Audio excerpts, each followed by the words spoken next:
I'm delighted to welcome Lisa King.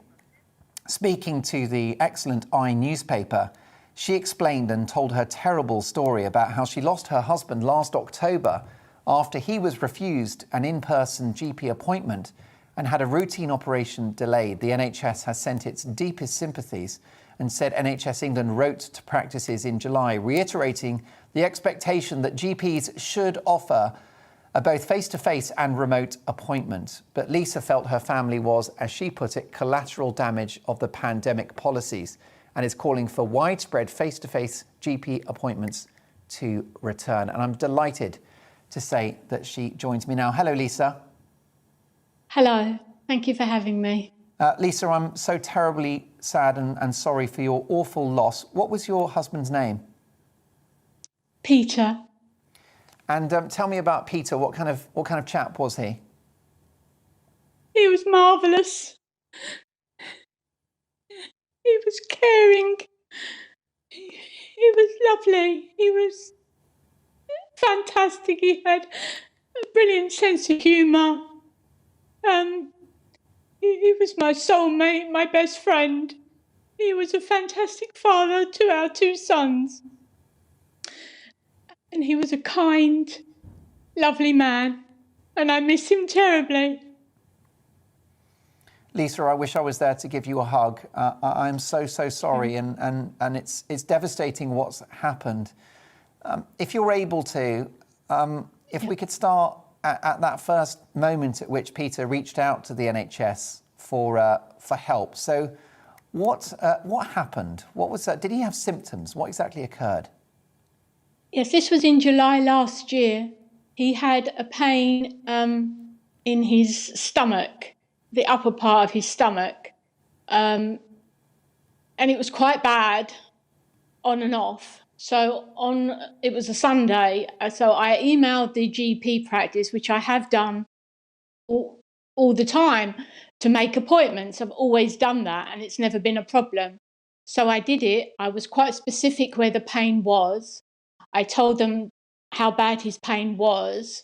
I described his symptoms. I told them that his stomach was really bloated and painful. Because he had an underlying condition called genetic hemochromatosis, he had chronic fatigue as well. But his fatigue was worse than usual. So I put this all in my email and I sent it. On the Monday morning, they sent an email saying, on this occasion, a GP will call, but in future, I have to use the online portal to make a telephone appointment. Yeah, like a telephone GP consultation. Yeah. Yes, that's it. Yeah, the GP phoned on the Monday. He was very terse towards Peter. He was sort of, "What's your problem?" kind of attitude. And Peter said to him, "I can't tell you how much pain I'm in. I'm in a lot of pain. Not at the moment, I'm talking to you, but I was yesterday, immense pain. I can't tell you how bad the pain was." And he said, "Well, I don't know." And Peter said, "You do know about my underlying health condition, my genetic hemochromatosis?" He said, "No, I haven't got your medical records." He said, "Have you got a copy of the email that my wife sent to the surgery?" He said, "No, I haven't got that either." He said, "Look, I think you've just got acid reflux. I'll send a prescription to the chemist, just pick that up, see how you go. If there's no improvement, just call me back." So Peter started taking the medication, and after a few days, he said, "It's not making any difference. I've still got the pain." So I said, "Well, just give it a few more days." 5 days later, in the morning, he was screaming so much.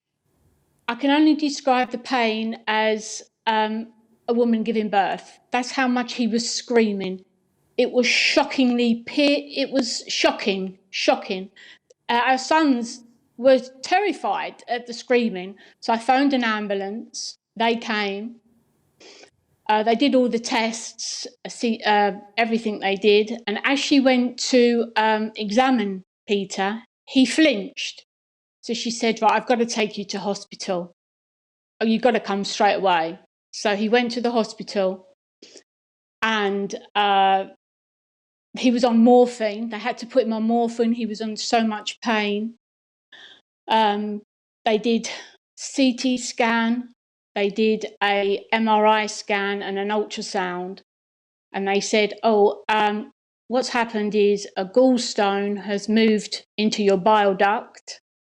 And that's what the problem is. We need to remove it, but we've got a bit of a backlog. So it won't be today, it will be in a few days' time, but we'll keep you on your morphine, nil by mouth, just in case we can fit you in to have it done.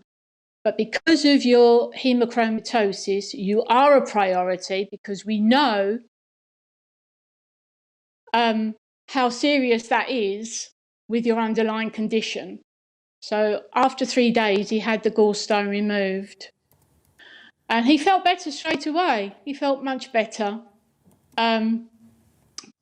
The hospital said, we did some blood tests and you've got very high serum ferritin, which we know is very dangerous with your underlying health condition because of the infection that you've had. High iron in the blood, right? That's right, yeah. So he was discharged with a lot of antibiotics because he had serious infections, which they said was due to not seeing the GP face to face, and which caused the infection. If he had seen the GP face to face, they would have known where it was and sent him straight in. He would have had his gallbladder removed because he wouldn't have had the infection, and I know he would be here today. That didn't happen. So they sent him home and he had to go back every week to the hospital to have a blood test done to check the infection level. After 3 weeks, he had come down and they said, okay, you're going to come in as a priority. I'm not going to repeat myself, a hemochromatosis, because it's very serious. You've got lots of stones in your gallbladder and the chances are they'll just move again. So he went back on the 7th of September for a pre-op, went through everything, again, said you are a priority. Within 3 weeks, you will be in here and we'll get that gallbladder out. We know we cannot leave you with it. We know that. So he felt quite optimistic. He came home and he said, yep, I'm going to have it done in 3 weeks. And I said, oh, good, you'll be fine for Christmas. And then on the 9th of October, he woke up absolutely fine. And then within an hour, he was screaming in pain again. I phoned an ambulance. And he was white around his mouth and white around his nose. He was sweating, but also freezing cold at the same time. He was talking the whole time. The whole time he was talking. The ambulance came, I'd say, within about 20 minutes. They started to do the tests on him, and he just collapsed. They called for backup, and air ambulance. They were giving him CPR and defibrillation. After an hour, he was declared dead. His heart failed because of the iron. His heart couldn't take any more. Just couldn't take any more. He passed away. He was only 62. Sorry. He was only 62. And he was collateral damage because if the GP had seen him, they would have known. You ask any GP and they'll tell you, if he'd have seen where it was, they would have known instantly. Oh, instantly. Lisa, where it was. There are no words.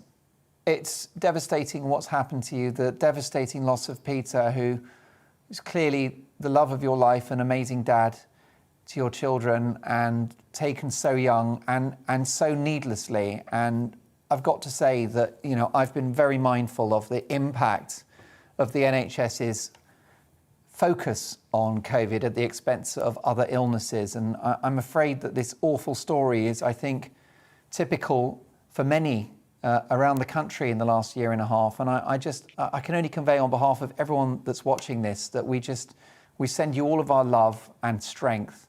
And it's just the most awful situation. And you know, I hope we get to speak again. And all we can do is to now have a conversation about the fact that the NHS must make face-to-face appointments available when there's a pandemic, yes, and that they must focus on diseases that are not just COVID, but cancer and other symptoms like that suffered by Peter. Well, the thing is, I'm disabled. I got secondary progressive MS, which means I'm on my own because I relied on Peter to help me. He's not here anymore and I can't get any help. But apart from that, you know, his things are here still. You can't take them away. His cereal box is still in the cupboard. He used to drink espresso coffee in his little cup. I wrapped it in cling film and it's on the side table next to his armchair. His shoes and coat are still in the hallway and his toothbrush is still in the bathroom. You know, we had a life, we had plans, we had future. But to the ministers and the policymakers, we are, as you said, and I have said, collateral damage. They never consider us. They never consider the people that have lost loved ones and help and support. No one cares. No one tells the story of non-COVID patients. But thankfully, GBNews is doing that. Well, I've got to tell you, Lisa, that I will stop at nothing to spread this message far and wide. I think that you and Peter are a great victim of a miscarriage of justice, actually, in terms of the provision of healthcare, and the NHS badly let you down. Later in the programme, I will read a statement from the NHS, but no warm words will make this situation any better. I'm sending you so much love, and let's speak again. I think we'd love to reconnect with you, Lisa, if we can. And we just wish you strength. And I know, as I said, everyone that's watching is just conveying their love towards you. And may God bless Peter, clearly a very special guy. Thank you, Lisa, and you take care. Now,